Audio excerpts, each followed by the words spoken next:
పిత్రార్జితం. ఈ కథను రచించిన వారు సిఎన్ చంద్రశేఖర్ గారు. ఈ కథ 2020 ఏప్రిల్లో ఈనాడు ఆదివారం సంచికలో ప్రచురితమైంది. అమ్మ ఎవరి దగ్గర ఉంటుంది? వినోద్ తన అన్నయ్యను అడుగుతున్న ప్రశ్న విని ఉలిక్కి పడింది సావిత్రి. అటువంటి సన్నివేశం ఎన్నో కథల్లో చదివింది, ఎన్నో సినిమాల్లో చూసింది. కానీ తన జీవితంలో మాత్రం అటువంటి సన్నివేశం రాకూడదని, భర్త కంటే ముందే పునిస్త్రీగా వెళ్ళిపోవాలని అందరి దేవుళ్లను కోరుకుంది. అయితే తన ప్రార్థన ఫలించలేదు. భర్త గుండెపోటుతో తనకంటే ముందుగా భగవంతుణ్ణి చేరుకున్నాడు. అమ్మ మన ఇద్దరి దగ్గర ఉంటుంది. అలా అని ఏడాదికి 6 నెలలంటూ మనం పంచుకోవలసిన అవసరం లేదు. ఆమెకు ఇష్టమైనన్ని రోజులు ఎవరి ఇంట్లోనైనా ఉండొచ్చు అన్నాడు విజయ్. విజయ్ సమాధానం విన్నాక ఆమె మనసు కాస్త స్థిమితపడింది. అయినా తనకెందుకు లేనిపోని భయాలు, అనుమానాలు? తన బిడ్డల గురించి తనకు తెలియదా అనుకుంది. విజయ్ తండ్రి బీరువా తెరిచి అందులోంచి బ్యాంక్ పాస్బుక్ తీశాడు. తండ్రి పోయిన రోజు నుంచి వైకుంఠ సమారాధన వరకు అయిన ఖర్చులు ఇద్దరూ కలిసి లెక్కలు వేశారు. బ్యాంకులో ఉన్న డబ్బు తాము ఖర్చు పెట్టిన మొత్తం కంటే ఎక్కువగానే ఉండడం చూసి సంతోషించారు. భర్త అకౌంట్లో ఉన్న డబ్బు గురించి తనతో సంప్రదించకుండానే కొడుకులు నిర్ణయాలు తీసుకోవడం సావిత్రిని బాధించింది. అయినా తండ్రి అంతిమయాత్రకు, కార్యాలకు అయ్యే ఖర్చులు ఆ మాత్రం భరించలేరా? ఇద్దరూ మంచి ఉద్యోగాల్లో ఉన్నారు అనుకుంది. తర్వాత ఇంటి ప్రస్తావన వచ్చింది. మేమిద్దరం ఇల్లు కట్టుకున్నాం. అందుకు బ్యాంక్ లోన్తో పాటు బయట కూడా అప్పులు చేయాల్సి వచ్చింది. ఈ ఇల్లు అమ్మితే 10 లక్షల దాకా వస్తుంది. మేము చెరో 5 లక్షలు తీసుకుంటాం. ఎటూ నువ్వు మాతోనే ఉంటావు కాబట్టి ఇక ఈ ఇంటి అవసరం ఉండదు అన్నాడు విజయ్ తల్లితో. మీ నాన్నగారు ఎంతో ఇష్టంతో కట్టుకున్న ఇల్లురా ఇది. కేవలం ఇటుకలు, సిమెంట్తో కట్టిన ఇల్లు కాదు. ఎంతో శ్రమతో, శ్రద్ధతో, ఆయన కష్టార్జితంతో కట్టిన ఇల్లు. ఈ ఇంట్లో ఎన్నో శుభకార్యాలు జరిగాయి. మీ చదువులు, ఆటలు, మీ భార్యల సీమంతాలు, మీ పిల్లల బారసాలలు అన్నీ ఈ ఇంట్లోనే జరిగాయి. ఎంతోమంది బంధువులు, స్నేహితులు ఈ ఇంటికి వచ్చి మన ఆతిథ్యాన్ని స్వీకరించి మనసారా దీవించి వెళ్లారు. మనకెన్నో తీయని అనుభూతుల్ని, మీ నాన్నగారికి తృప్తిని, ఆనందాన్ని ఇచ్చిన ఈ ఇంటిని అమ్మడం నాకిష్టం లేదురా అంది సావిత్రి. మనిషైపోయాక ఇక ఇల్లెందుకమ్మా? మా ఇళ్ళకి బంధువులు, మిత్రులు వస్తారు. అక్కడ కొత్త అనుభూతులకు స్వాగతం పలుకుదాం. పైగా ఆర్థికంగా మేము ఇబ్బందుల్లో ఉన్నాం. ఇల్లు అమ్మితే వచ్చే డబ్బులతో మా సమస్యలు తీరితే నాన్న ఆత్మ కూడా సంతోషిస్తుంది అన్నాడు వినోద్. లేదురా, ఆయనకి ఇల్లు అంటే ప్రాణం. కనీసం నేను ఉన్నంత వరకైనా ఇల్లు అమ్మకండి. కావాలంటే నా నగలన్నీ ఇస్తాను. అవి అమ్ముకుని మీ అప్పులు తీర్చుకోండి. నీ నగలెన్ని ఉన్నాయమ్మా? అన్నీ అమ్మినా 50,000 రావు అన్నాడు విజయ్ విసుగ్గా. అమ్మా, ఇంటి డాక్యుమెంట్లు కనపడ్డం లేదు. బ్యాంక్ లాకర్లో పెట్టారా నాన్న? బీరువా వెతుకుతున్న వినోద్ అడిగాడు. లాకర్లో కాదు, నాన్న ఇంటిని బ్యాంకులో తాకట్టు పెట్టారు. నేను ఆ విషయం మర్చిపోయాను. ఇప్పుడు నువ్వు అడిగితే గుర్తొచ్చింది. తాకట్టు పెట్టారా? అంత అవసరం ఏం వచ్చింది? కొడుకులిద్దరూ ఒకేసారి అడిగారు. మీ చదువుల కోసం. మా చదువుల కోసమా? మా చదువులు పూర్తయ్యే 5 ఏళ్లు కావస్తోంది అన్నాడు విజయ్ అసహనంగా. బ్యాంకు లోను వల్ల ఇల్లు అమ్మితే వచ్చే మొత్తంలో తన వాటా మరింత తగ్గిపోతుందన్న నిజాన్ని జీర్ణించుకోలేకపోతున్నాడతను. కావచ్చు, ఆయన రెవెన్యూ డిపార్ట్మెంట్లో పనిచేసిన జీతం తప్ప మరో ఆదాయం ఆశించలేదు. మీకు ఎంట్రన్స్లో మంచి మార్కులు రాకపోతే లక్షలు ఖర్చు పెట్టి ప్రైవేట్ కాలేజీల్లో మిమ్మల్ని ఇంజనీరింగ్ చదివించారు. మరి అంత డబ్బు ఆయనకి ఎక్కడి నుంచి వచ్చిందనుకున్నారు? మీకు ఉద్యోగాలు వచ్చాక ఆయన అప్పుల గురించి మీరు అడుగుతారని, మీ వంతు సాయం చేస్తారని అనుకున్నాం.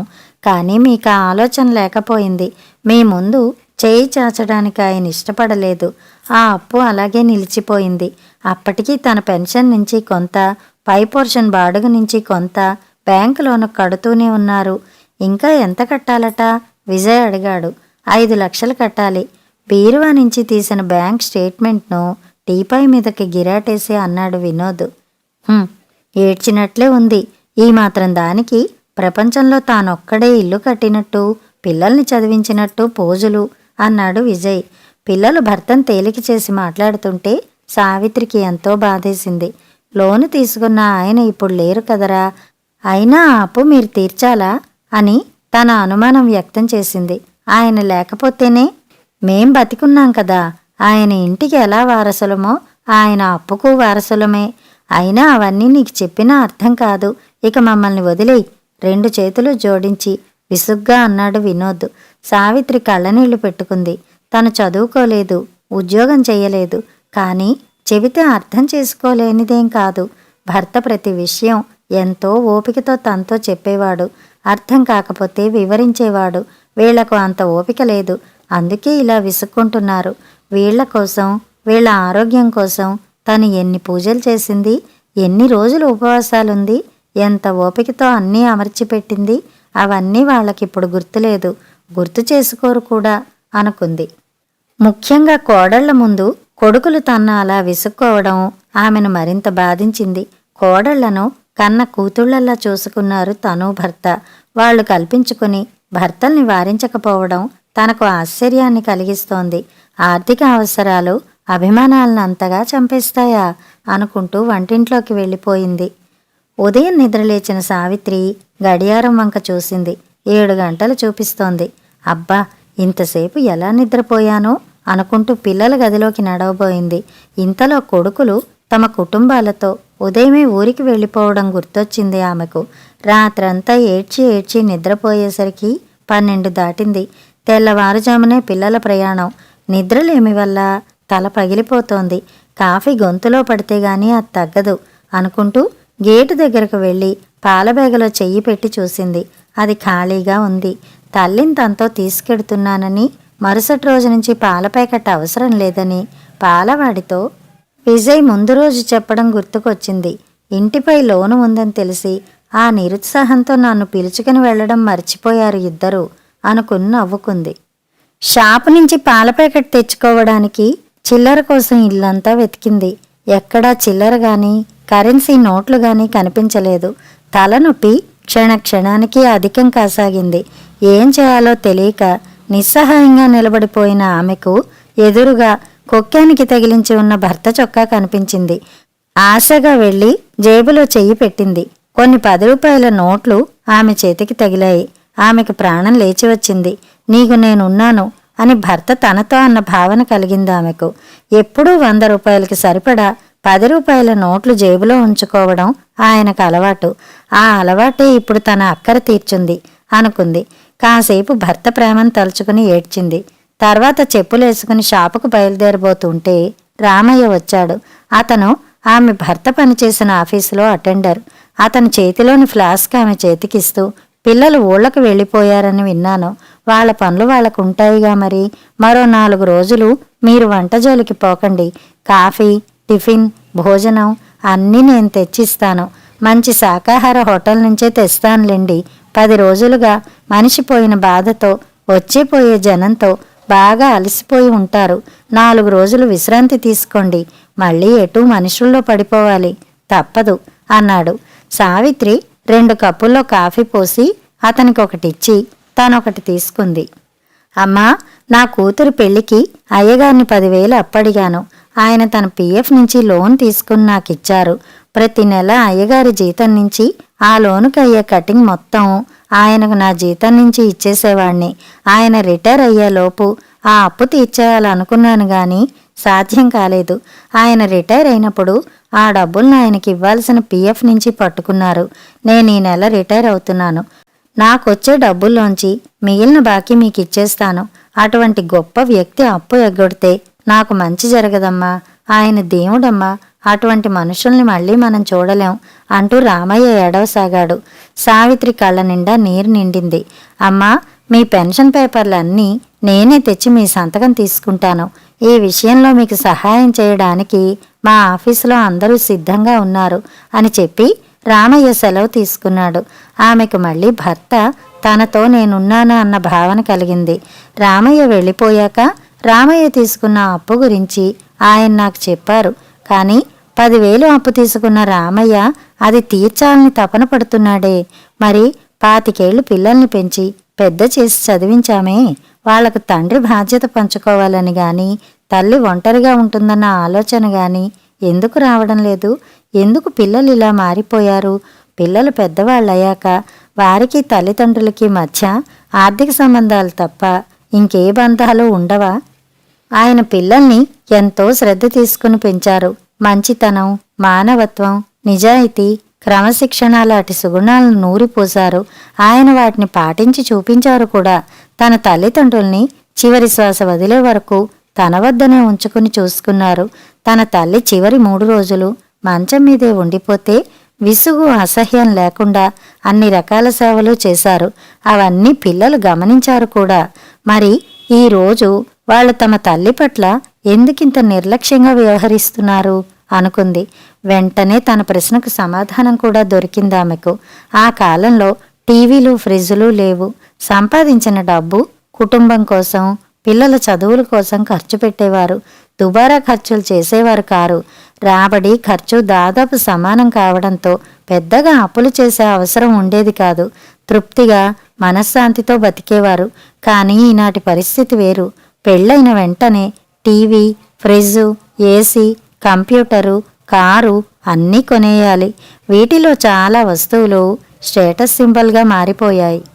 అవసరాలకు, విలాసాలకు తేడా తెలుసుకోలేకపోతున్నారు. ఇంటికి నిదానంగా ఒక్కొక్కటి అమర్చుకుందామన్న ఆలోచన, ఓపిక లేదు. పైగా ఫ్లాట్ల రేట్లు పెరుగుతున్నాయని, ఇన్కమ్ ట్యాక్స్ తగ్గుతుందని చేతిలో డబ్బులు లేకపోయినా ఇల్లు కూడా కొనేస్తున్నారు. కంపెనీలు, బ్యాంకులు లోన్లు ధారాళంగా ఇస్తుండడంతో అన్ని లోన్లు తీసుకోవడం, జీతంలో ఇన్స్టాల్మెంట్లకు పోగా మిగిలింది చాలకపోవడం, దీంతో ఇబ్బందులు, విసుగు, అసహనం మొదలు. వీటన్నిటితో పాటు ఉద్యోగంలో ఒత్తిడులు, అభద్రతాభావం పెరుగుతున్నాయి. ఇన్ని ఒత్తిళ్ల మధ్య పాపం తల్లి ప్రేమ, ఆమె సేవలు వీళ్లకు గుర్తు రావడం లేదు. ఉన్నంతలో తృప్తిగా బతకడం వీళ్ళకి ఎప్పుడు అలవాటవుతుందో అనుకుని బాధగా నిట్టూర్చింది. వారం రోజులు గడిచిపోయాయి. సావిత్రికి పిల్లల నుంచి ఫోన్ కాల్స్ లేవు. ఫోను మోగితే పిల్లల నుంచేమో అని ఆశగా ఫోన్ దగ్గరికి పరిగెడుతోంది. ఓ రోజు తన ఇంట్లోకి అడుగుపెట్టిన కొత్త వ్యక్తిని ఆశ్చర్యంగా చూసింది సావిత్రి. నా పేరు శ్రావణ్, బ్యాంక్లో ఫీల్డ్ ఆఫీసర్ని అంటూ తన వివరాలు చెప్పాడతను. రండి కూర్చోండి అంటూ కుర్చీ చూపించింది. రామనాథం గారు, నేను క్లర్కుగా ఉన్నప్పటి నుంచి నాకు తెలుసు. ఆయన ఇల్లు కట్టడం కోసం, పిల్లల చదువుల కోసం, వాళ్ల పెళ్లిళ్ల కోసం ఎన్నోసార్లు లోన్లు తీసుకున్నారు. అయితే ఆయన ఇన్స్టాల్మెంట్ కట్టకపోవడం అన్నది ఇంతవరకు జరగలేదు. మొదటిసారిగా ఆయన మార్ట్గేజ్లోని ఇన్స్టాల్మెంటు బాకీ పడింది. నాకు అనుమానం వచ్చి విచారిస్తే ఆయన చనిపోయారని తెలిసింది. మా బ్యాంకు క్రమశిక్షణ కలిగిన ఓ కస్టమర్ని కోల్పోయింది అన్నాడు బాధగా. నాకు ఫ్యామిలీ పెన్షన్ మొన్న శాంక్షన్ అయింది. ఈ నెల పెన్షన్ తీసుకోగానే బ్యాంకుకు వచ్చి కట్టేస్తాను అంది సావిత్రి నొచ్చుకుంటూ. అవసరం లేదమ్మా, ఆయన ఇంటిపై తీసుకున్న లోనుపై దాదాపు 7 లక్షలు బాకీ ఉంది. అయితే చాలా ఏళ్ల కిందటే మా బ్యాంకు ప్రవేశపెట్టిన ఇన్సూరెన్స్ స్కీమ్లో మీ వారి లోన్ కూడా కవర్ అయ్యేందుకు ఆయన చేత సంతకాలు పెట్టించుకుని ప్రీమియం కట్టించుకున్నాం. రామనాథం గారు మరణించారు కనుక ఆ రుణం మొత్తం ఇన్సూరెన్స్ కంపెనీ చెల్లిస్తుంది. మీరు నయా పైసా కూడా కట్టక్కర్లేదు. నేను అప్లికేషన్ మీకు పంపిస్తాను, సంతకాలు చేసి పంపండి. ఉంటానండి. అతను నమస్కారం చేసి వెళ్ళిపోయాడు. సావిత్రి భర్త ఫోటో వైపు చూసింది. రామనాథం నవ్వుతున్నట్లు కనిపించిందామెకు. సావిత్రి కొడుకులకు ఫోన్ చేసి రుణం మాఫీ అయిన విషయం చెప్పి ఇల్లు అమ్మకానికి పెట్టానని, ఎవరైనా వస్తే కబురు చేస్తానని, వచ్చి మాట్లాడుకోమని చెప్పింది. కొడుకులు ఆమె ఊహించిన దానికంటే ఎక్కువగానే సంతోషించారు. ఆ రోజు సాయంత్రం ఊళ్ళో ఉన్న వృద్ధాశ్రమానికి వెళ్ళి ఆశ్రమం మేనేజర్తో మాట్లాడింది. త్వరలోనే తను ఆశ్రమంలో చేరతానని చెప్పింది. సావిత్రి వివరాలు తెలుసుకున్న మేనేజరు, రామనాథం గారు చనిపోయారా? నాకు ఆ విషయమే తెలియలేదే అంటూ విచారం వెలిబుచ్చారు. ఆయన మీకు తెలుసా? ఆశ్చర్యంగా అడిగింది సావిత్రి. తెలియకపోవడం ఏమిటమ్మా? ఈ ఆశ్రమం స్థలం కోసం గవర్నమెంట్కు అర్జీ పెట్టినప్పుడు కలెక్టర్ ఆఫీసులో ఆ సీట్లో ఉన్న మీ వారిని కలిశాను. ఆయన సానుకూలంగా స్పందించారు. మంచి కార్యం తలపెట్టినందుకు మమ్మల్ని ఎంతో అభినందించారు. కలెక్టర్ గారికి చెప్పి ఈ స్థలం మాకిప్పించారు. డిపార్ట్మెంట్లో ఆయనకున్న మంచి పేరు వల్ల కలెక్టర్ గారు వెంటనే ఒప్పుకున్నారు. ఇంత చేసిన ఆయన మా నుంచి ఒక్క పైసా కూడా ఆశించలేదు. అటువంటి వ్యక్తి భార్య అయిన మీరు ఓ అనాథలా మా ఆశ్రమంలో చేరడం నాకు బాధగా ఉంది.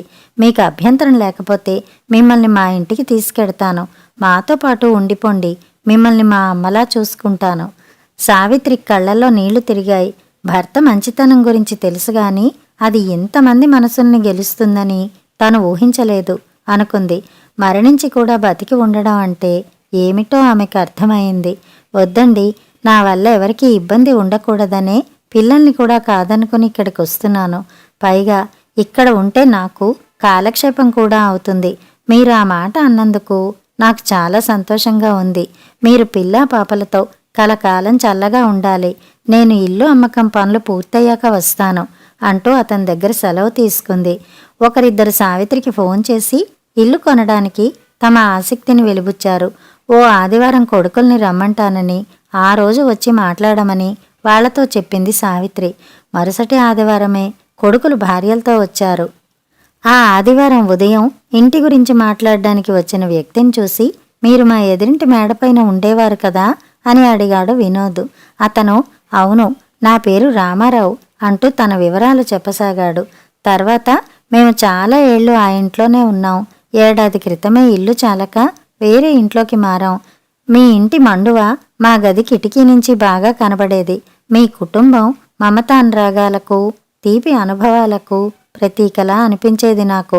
ఉదయాన్నే మీ అమ్మగారు ఇంటి ముందు ముగ్గులేస్తుంటే మీ తండ్రి కొడుకులు కబుర్లు చెబుతూ కంపెనీ ఇవ్వడం, భోగి పండగ రోజు ప్రాతకాలాన మీరు భోగిమంట వేస్తుంటే మీ అమ్మగారు కాఫీ తెస్తే అందరూ కలిసి తాగడం, దీపావళి రోజు మీ నాన్నగారు మీతో టపాకాయలు జాగ్రత్తగా కాల్పించడం, ఉదయం 4 గంటలకు లేచి మీరు చదువుకుంటుంటే మీకు తోడుగా మీ నాన్నగారు కూర్చోవడం, మీ ఇంటికి తరచుగా బంధువులు మిత్రులు రావడం, రాత్రిపూట అందరూ మండువాలో కూర్చుని పాటలు పాడడం మాకు కనిపించేది. ఓసారి విజయ్కి ఆటల్లో చేయి విరిగితే ప్రమోషన్ పరీక్ష రాయడానికి వెళ్ళిన మీ నాన్నగారు పరీక్ష రాయకుండానే తిరిగొచ్చి పుత్తూరు తీసుకెళ్లి కట్టు కట్టించడం, నొప్పి తెలియకుండా రాత్రంతా కథలు చెబుతూ జాగారం చెయ్యడం, తన తల్లి వేసుకోవలసిన మాత్రల్ని ఏ పూటకు ఆ పూట గుర్తుగా ఆమెకివ్వడం, ఆవిడ మంచాన పడితే సేవలు చేయడం నా మనసును కదిలించేది. ఆయన చేసిన ఉద్యోగానికి కావాలనుకుంటే ఈ ఊళ్ళో 10 ఇళ్ళు కట్టించి ఉండేవారు. కానీ ఆయన తీరే వేరు. పై సంపాదన ఆశించని వ్యక్తి అని ఊళ్ళో మంచి పేరు తెచ్చుకున్నారు. కళ్ల ముందు నోట్ల కట్టలు కనబడుతున్నా, అవసరాలు ఇబ్బంది పెడుతున్నా చలించక నీతికి కట్టుబడి వాటికి దూరంగా ఉండడం చాలా గొప్ప విషయం. ఇక మా ఇంట్లో ఎప్పుడూ గొడవలే. మా నాన్న గెజిటెడ్ ఆఫీసరు. లంచాలు బాగా తినేవాడు. ప్రతిరోజు తాగొచ్చి ఇంట్లో గొడవలు చేసేవాడు. మాకు చదువు తలకెక్కేది కాదు. ఆయన చనిపోతే ఆ ఆఫీసులో నాకు ఉద్యోగం ఇచ్చారు. ఇప్పుడు నా తమ్ముళ్లతో నాకు మనస్పర్ధలు పెరుగుతున్నాయి. వాళ్ళు ఇంకా జీవితంలో స్థిరపడలేదు. నాన్న ఉద్యోగం నాకొచ్చింది కాబట్టి వాళ్ళని నేను పోషించాలంటారు. ఈ విషయంలో నాకు నా భార్యకు మధ్య గొడవలు. మనిషికి డబ్బు పుష్కలంగా లేకపోయినా ఉన్నంతలో జీవితాన్ని ఎంత ఆనందంగా అనుభవించవచ్చో మీ నాన్నగారిని చూశాక నాకు తెలిసింది. అందుకే మీ ఇల్లు కొని ఇందులో చేరితే ఆ అదృష్టం మాకు తగిలి మా సమస్యలు తగ్గుతాయని మా ఆశ. చదువుకునే రోజుల నుంచి ఈ ఇల్లు నా డ్రీమ్ హౌస్. ఇటువంటి మనుషుల మధ్య నేను లేనే అని బాధపడేవాణ్ణి. కనీసం ఈ ఇంట్లో నివసించే అవకాశం వస్తే అది నా అదృష్టంగా భావిస్తాను అన్నాడు రామారావు. రామారావు వెళ్ళిపోయాక విజయ్ వినోదులు మౌనంగా కూర్చుండిపోయారు. రామారావు చెప్పిన విషయాలే పదే పదే గుర్తుకు రాసాగాయి. తమ గుండెలో ఎంతో అపురూపంగా దాచుకోవలసిన జ్ఞాపకాల్ని పరాయి వ్యక్తి వచ్చి చెబితే తప్ప గుర్తు చేసుకోలేకపోయినందుకు సిగ్గుపడ్డారు. వాళ్ల మనసులో తప్పు చేసిన భావన కలిగింది. పశ్చాత్తాపం మొదలైంది. రాత్రి భోజనాల సమయంలో సావిత్రి కొడుకు కోడళ్లతో వాళ్ళు ఊరు వదిలి వెళ్ళాక జరిగిన విషయాలన్నీ చెప్పింది. రామయ్య బ్యాంక్ ఫీల్డ్ ఆఫీసరు, ఆశ్రమం మేనేజరు అన్న మాటల్ని చెప్పింది. అది విన్న కొడుకుల మనసుల్లో పశ్చాత్తాపం మరింత పెరిగింది. వినోద్కు తండ్రి తమతో తరచుగా చెప్పే quotation, goodness is the only investment which never fails to earn dividends గుర్తొచ్చింది. నిజం నాన్న, మీ మంచితనం డివిడెండ్లను సంపాదించడమే కాదు, ఎంతోమంది హృదయాల్ని కూడా గెలుచుకుంది. మాలాంటి పాపాత్మల హృదయాలు తప్ప అనుకుని కళ్ళనీళ్లు పెట్టుకున్నాడు. విజయ్ తల్లితో, అమ్మా, మమ్మల్ని క్షమించు. నాన్న మంచితనాన్ని ఇంతమంది గుర్తించినా మేము కొడుకులమై ఉండి గుర్తించలేకపోయాం. గొప్పలకు పోయి ఆర్థిక ఇబ్బందుల్లో పడి బయటి వ్యక్తులు వచ్చి మన ఇంట్లో జరిగిన మధురమైన దృశ్యాల్ని గుర్తు చేస్తే తప్ప గుర్తుకు రాని పరిస్థితుల్లో ఉండిపోయాం. మనం ఇల్లు అమ్మవద్దు. కింది పోర్షన్ రామారావు గారికి అద్దెకిద్దాం. పై పోర్షన్ మాత్రం ఖాళీగా ఉంచుదాం. నువ్వు మాతో వచ్చేసేయి. ప్రతి సంవత్సరం వేసవిలో ఇక్కడికి వచ్చి ఓ వారం రోజులు హాయిగా గడుపుదాం. పాత రోజుల్ని గుర్తు చేసుకుని ఆనందిద్దాం అన్నాడు. అవునమ్మా, నిన్ను ఇన్నాళ్ళు నిర్లక్ష్యం చేసినందుకు సిగ్గుపడుతున్నావు. నువ్వు మాతో వచ్చేయి. ఈ ఇంటి గురించి, నాన్నగారి మంచితనం, వ్యక్తిత్వం గురించి మా పిల్లలకు కూడా చెబుదాం. ఈ ఇంటితో పాటు ఆయన పాటించిన విలువలు కూడా వాళ్లకు వారసత్వంగా లభించని అన్నాడు. సావిత్రి భర్త ఫోటో వైపు చూసింది. ఆయన ఆనందంతో నవ్వుతున్నట్టు కనిపించింది ఆమెకు. అవును, మరి మానవత్వపు విలువల్ని పిల్లలకు ఆస్తిగా ఇచ్చారు ఆయన. వాళ్ళు వాటిని నిలుపుకుంటే ఆయన ఆత్మ సంతోషిస్తుంది అనుకుంది తృప్తిగా. కథ సమాప్తం.